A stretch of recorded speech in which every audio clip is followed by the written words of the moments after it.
For those of you out there that are thinking about getting your CDL license, probably the easiest way to go about that these days is to approach a big carrier and explain to them that you're looking to get into trucking, you want to drive for them, but you need training first to get the license. Most big carriers these days are offering training for their potential drivers, and they'll offer to pay you for the training as well. There are driver training schools out there separate from the big carriers, but generally they cost a fortune, and at the end of the day, when you graduate from them, there is no job guaranteed. So two of the advantages of going with the carrier training are the fact that you're not laying out money up front and they're paying you instead of you paying them. Plus, 9 times out of 10, you'll get a position with that company when you're done the training. So those are big advantages too. Most guys don't have the financial means to enter one of these private training schools. And they'll tell you at these private training schools, oh, you're eligible for government grants for this and that, but you can be an old gray-haired man by the time you get money out of the government. You know that as well as I do. So make no mistake, training with one of the trucking companies is going to be less of a cash outlay out front, but don't worry, they'll get their pound of flesh worth out of you. You're paying either way, so be aware. Now, if you've watched any of my videos, you know that I'm not a fan of these big mega carriers. However, what we're talking about today is the easiest way to get your CDL. And this has got nothing to do with whether I'm a fan of them or not. This has got to do with you getting that license. And this is the best way, in my opinion, to go about obtaining that license. That's the initial goal. Later on, then you can look around and improve your job status. But for the first kick off the cat, stay with the mega carrier as long as you can stand it. One of the best reasons to go with one of the big carriers is you need seat time to build experience, because experience is what it's all about in this industry. Now, you may not have your choice of where you're running for the first year or two. You probably won't, in fact. But the object of the game is to get seat time, build experience.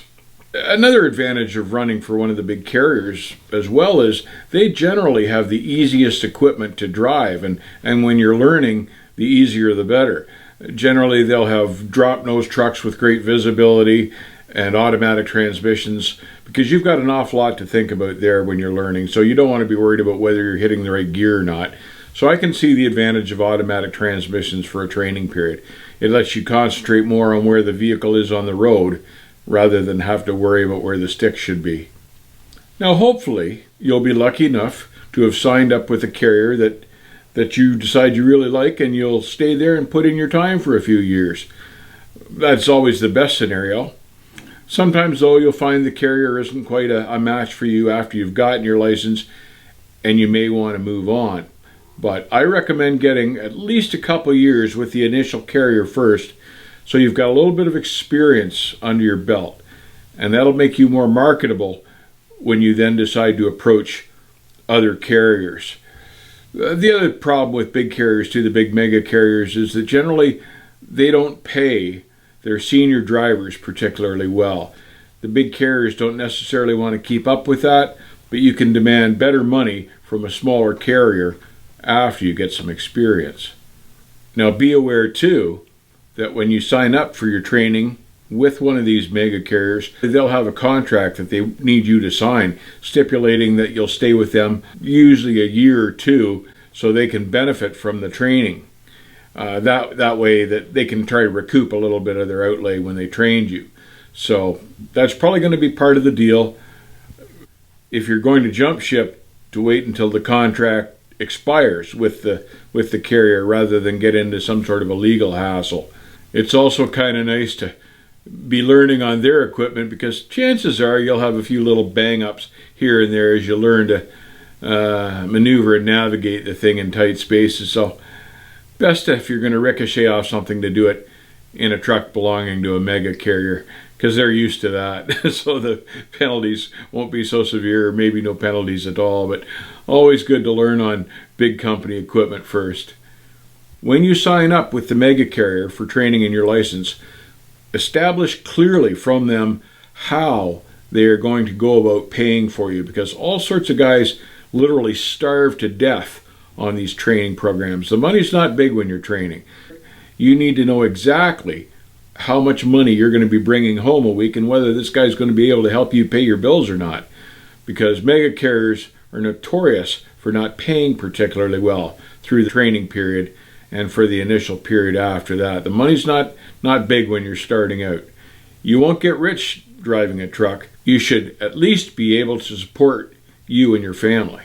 If through your training period you're being paid strictly by the mile, and that's usually the case, try to establish how many miles a week you can expect. You're trying to figure out how much money you're going to be taking home to your family through your training period. This is important stuff to know. You've got to be able to pay your bills here.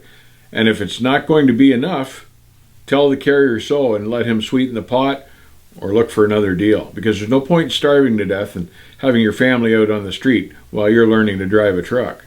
This initial training period can be difficult and it can be stressful. They may match you with a driver trainer that isn't particularly a good guy, someone you don't care for, or they may match you with some guy that really isn't very good at training whatsoever. It's stressful when you're looking for these new customers, learning to maneuver that big truck in narrow city streets. You worry about getting lost, you worry about being able to find the customer and making the delivery time. It's a stressful period.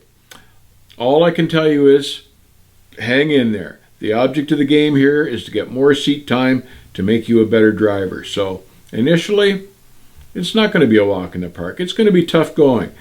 Persevere, stick with it, get your license, get some experience, get comfortable with the truck, and then if you decide to move, then look around. If you do decide to go looking after you've done your initial period with the mega carrier, look for something that pays for downtime, loading time, unloading time, that type of thing. Not just straight mileage pay, because guys are starving to death on this straight mileage pay plan. Find something that pays you by the hour while you're sitting waiting in the dock, and try to find something with a 401k plan or some sort of a pension plan, because every dollar counts in this business and there's not dollars floating all over the place. So try to nail down a small carrier that pays well and pays you for all your time, not just your mileage rate. And they're out there, you'll find them.